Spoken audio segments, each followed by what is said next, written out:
The laughter started before I even reached the restaurant table, and the moment I saw the pity mixed with amusement in my coworker's eyes, I knew I had been set up again.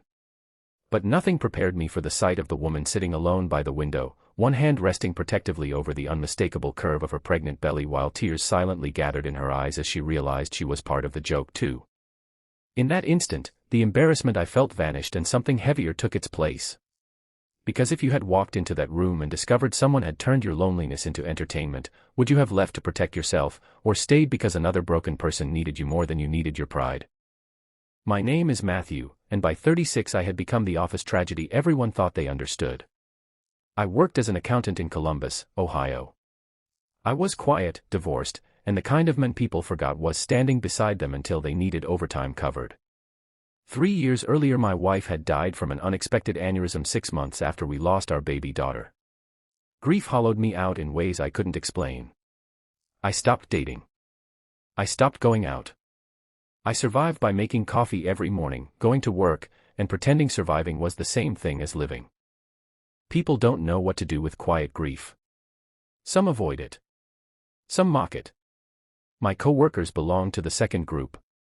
They called me a monk behind my back and joked that I would die alone with spreadsheets for company.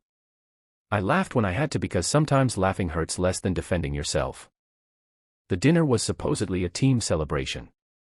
My manager insisted I come because everyone deserved a fun night. I almost stayed home. I wish I had listened to that instinct. But loneliness has a strange way of making you accept invitations even when your heart warns you not to. When I approached the table, everyone was smirking. One of the guys nudged another as if they were waiting for a punchline. Then they pointed toward the corner booth where a woman sat by herself. Her name was Rachel. She looked around 30, with tired eyes that carried the weight of too many sleepless nights.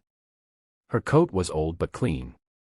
Her hands trembled slightly as she held a glass of water. She wasn't glamorous or polished. She looked scared. I understood fear. I sat down across from her, and for several seconds neither of us spoke. Then she whispered that someone from the office had invited her there for a blind date and promised they knew a man willing to date a pregnant woman abandoned by the father of her child. She said it quietly, like saying the words too loudly might break whatever dignity she still had left. The laughter from the other table suddenly made sense. They weren't just humiliating me. They were humiliating her too. Something inside me cracked. Rachel explained that she was 7 months pregnant. Her fiancé had disappeared after learning their daughter would be born with a heart condition requiring surgery shortly after birth. He left because he didn't want the burden. Her parents were gone. Her sister lived across the country and struggled financially herself. She worked as a school librarian until complications forced her onto medical leave. She had spent months hearing people call her irresponsible, damaged, difficult. I listened because sometimes listening is the only kindness a person has left to give. I told her about my wife. About my daughter we never brought home. About the silence that follows loss. For the first time in years, I spoke honestly. Not the rehearsed version. The real one. Rachel cried. Then I cried too. Meanwhile, my co-workers kept watching, expecting me to storm out or react with anger. They wanted entertainment.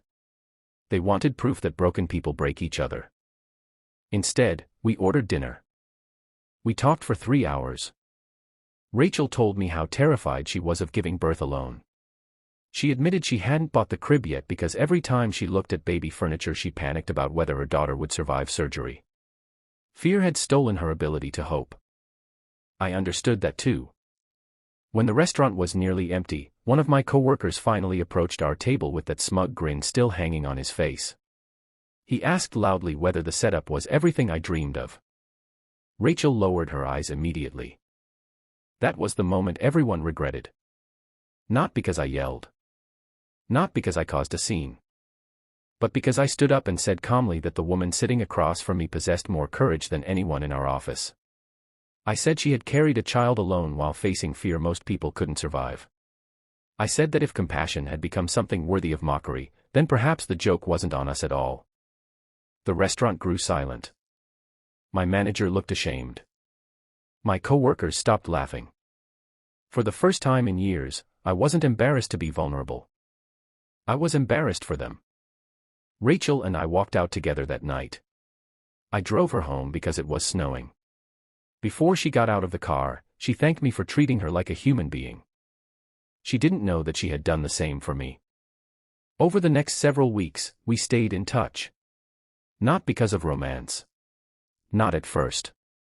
We were simply two people standing in the ruins of our lives, helping each other carry the weight. I assembled the crib she couldn't bring herself to buy. She convinced me to visit my wife's grave for the first time in over a year. When her daughter, Grace, was born prematurely, I was sitting in the hospital waiting room because no one should face fear alone. The surgery was successful. I still remember Rachel placing that tiny baby in my arms.